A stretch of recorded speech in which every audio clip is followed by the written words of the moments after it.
So we get the roadmap for season 4 already, and we'll probably get the blog sometime next week along with the patch notes. Obviously, they're bringing back old people, Stitch. They kind of put little details about that, how that's coming out. We have a trailer. But when it comes to Warzone, there's actually going to be a new downtown area, some changes there. Horizontal zip lines in downtown, that's a little weird. I don't know how I feel about that. And then interactable cranes, that's a little bit interesting. I don't mind that part. So then we also have the Clash LTM, Havoc Royale LTM, cool. Resurgence Casual in season. I wonder how sweaty that's going to make normal Resurgence. Rank play Resurgence is also coming back next season. It'll be mid through. And then we have the door barricade field upgrade. I guess you could block a door. That's actually kind of crazy. A loot master perk. We'll have to figure out what that is as we go down. A lot of these are in season, so they'll start off right off the bat and then kind of go from there. So we'll skip to the Warzone section. So Warzone new point of interest. That's kind of going to be, I guess they couldn't do Nakatomi Tower, so they had to do something a little bit different. Dominate foes with a gigantic new skyscraper point of interest available to operators within the vicinity of downtown. The old tenement blocks, Burger Town, SKN, Comms Tower have been demolished. So there's the before on the left, and then the right is the overlook. So it looks like they did take some of it, but it's like a half-built version, which is kind of nice. It is new content because everything they've done up in this point is essentially refurbished or repurposed or reused content that we had previously.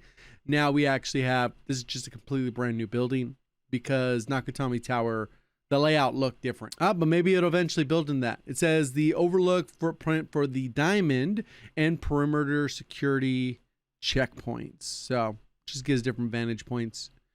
I think it's cool to have that part different. So here's the cranes. So you're able to go inside the cranes and then you could adjust those. I wonder how useful that's going to be, or if that's just going to be for an egg. This zip is a little bit weird because this is one that I think it's going to make people nervous. Increasing the ways you can quickly traverse and gain or lose great height in your tactical position. Near overlook exterior, zip lines provide a diagonal route to and from the surrounding downtown building rooftop. So it looks like it's specifically for that. And you can see there's another zip in the background, so you kind of get the multiple angles that you can get up top. That's a little bit weird. Dude's barefoot, what the hell? So there's going to be 4 of them: south, west, northeast, and then east. They'll have each one of those. So if they just confine it to there in this new building, sure, that's fine. But yeah, they don't really need to be having horizontal zips or anything like that. Dude's got his FFAR. New modes. So Clash LTM, it's going to be 104 players, 52 versus 52, 15-minute matches. This could be good for like weapon leveling, probably, if you're just going for kills for specific camos. But maybe weapon leveling will still be faster in casual or plunder doing contracts. So 52 versus 52 Chaos is back. First introduced in Call of Duty in Season 5 of Cold War, back in September 2021. As a revamped version, Rumble mode, Clash is back, bigger than ever, and now includes impressive game-changing equipment and power-ups only available in this mode. But what is Clash mode? Team deathmatch and domination on a massive scale. All right, LTM would be cool. A lot of these are just something to mix it up. Like I said, if you like Battle Royale, you're still going to play Battle Royale. If you like Resurgence, you're still going to play Resurgence. These are generally good for just kind of getting some reps in before you actually play. The one mode that I think they need to bring back that a lot of people seem to talk about is the lockdown mode. Because it's kind of like a modification plunder style with the hardpoint objectives. I think that would be something that they could incorporate back and people would automatically like. This one I think will just be something for people to play on occasion or something like that. So Clash mode is going to have different buy station mechanics in terms of what you can buy. You'll have the train will have its own feature, SAM turrets. So there's going to be a bunch of different things. That's a lot for just one mode. So what about the Havoc mode that's new? Completing Call of Duty match like no other, where rule bending modifiers twist the realities of the usual Resurgence gameplay in chaotic and game changing ways. Drop into specifically themed area of Verdansk with your loadout Every new gas circle activates a different modifier. Adapt fast and sudden changes. Survive the havoc will be the last team claim. Okay, so they don't really tell us, but that'll be towards the reloaded because that's coming in later since that's a mid-season. Then resurgence casual, that'll be mid-season. So it'll be 44 players, and bots. But I don't know if they've decided how many bots. As with the Battle Royale, boot camp, a game progression is limited to the mode and results will not count towards against your stats. Yeah. And that's one thing a lot of people ask, like, oh, I wish I had casual stats.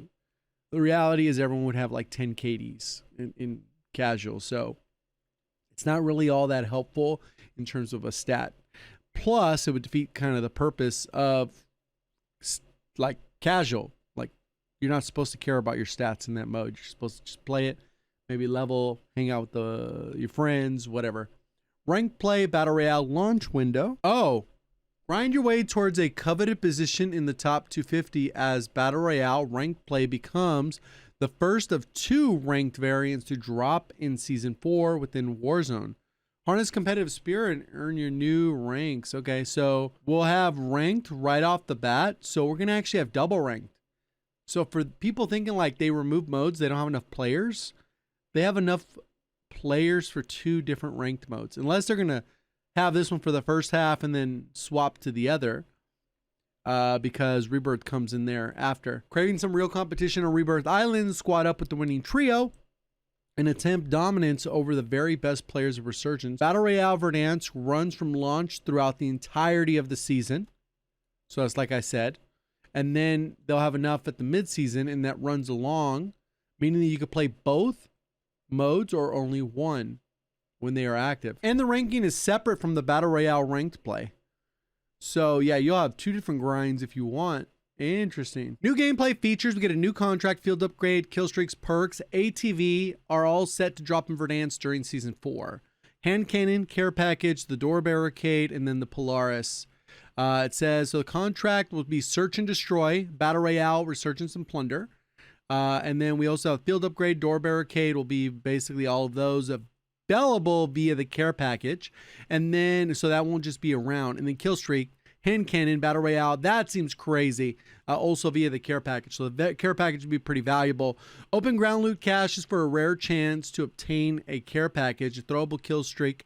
When lobbed, explodes into a trail of smoke. After which, loadout size crate falls from the skies. Open this up for the rare loot, including rare equipment and the specialist perk and more. Okay, that's kind of crazy. Then the Loot Master, which is be a perk. I don't know. Well, I guess we'll see. Available only on the ground loot during Resurgence and Plunder matches. The Loot Master perk allows you to maximize your scavenging potential and gear up faster. Okay, so this is just be like a random loot that you'll find, not be able to put part as your loadout. It doesn't look like. By increased amount of loot you find while opening caches, gain the early advantage or sustain yourself during prolonged engagement. Then we get a new vehicle. Add a vehicle to pull the Polaris as part of their sponsorship. Real ride allowing to hit Verdansk trails, comfort legendary suspension, whatever. All right, no Call of Duty Warzone events. Check the general list section. All right, so now we get the general content, which is pretty much the weapons, sometimes perks, those types of things. We're going to have the LC-10. Okay, they kept the name. Nice. That'll be on the free part of the Battle Pass. Page 3. So not that deep into the Battle Pass.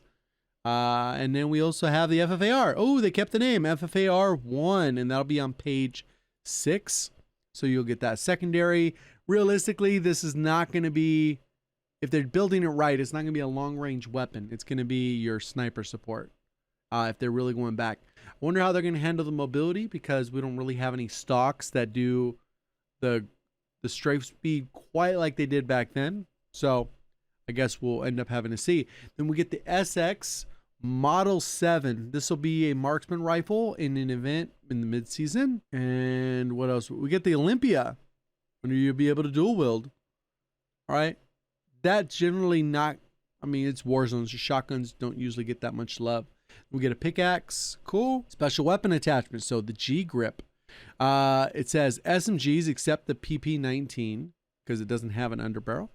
Or something like that, if I recall. Assault rifles, battle. Okay, so this goes a lot. Vertical grip with an integrated laser for improved firing stability, horizontal recoil, and Titan spread Transition between hip fire, aim down sight, beam, blue blocks, laser attack. Interesting. So I wonder if that's their attempt at a commando foregrip, which the game desperately needs because of the firing stability. This should help with a lot of the visual.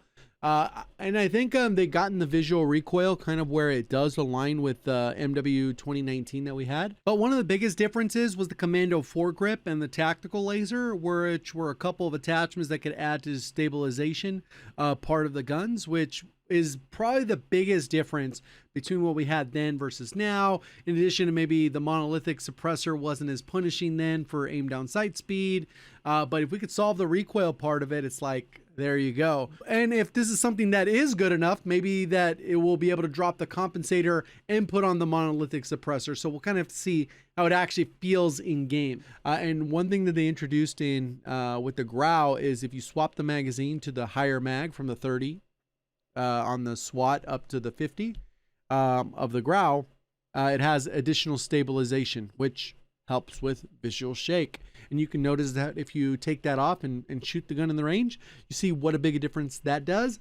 So you can only imagine if we get more attachments that help like that. Strider 3-round burst, I don't know about that. That sounds like trash. But we'll have to see on that one. SVD full auto mod, okay. And then the TR2 auto mod. CQB auto conversion, okay. It's going to have a completely different damage profile. And it'll be auto. That's weird. We'll have to see that. We get battle pass, whatever. We'll have to see kind of how it pans out. I think there's still some weapon tuning that we'll get next week.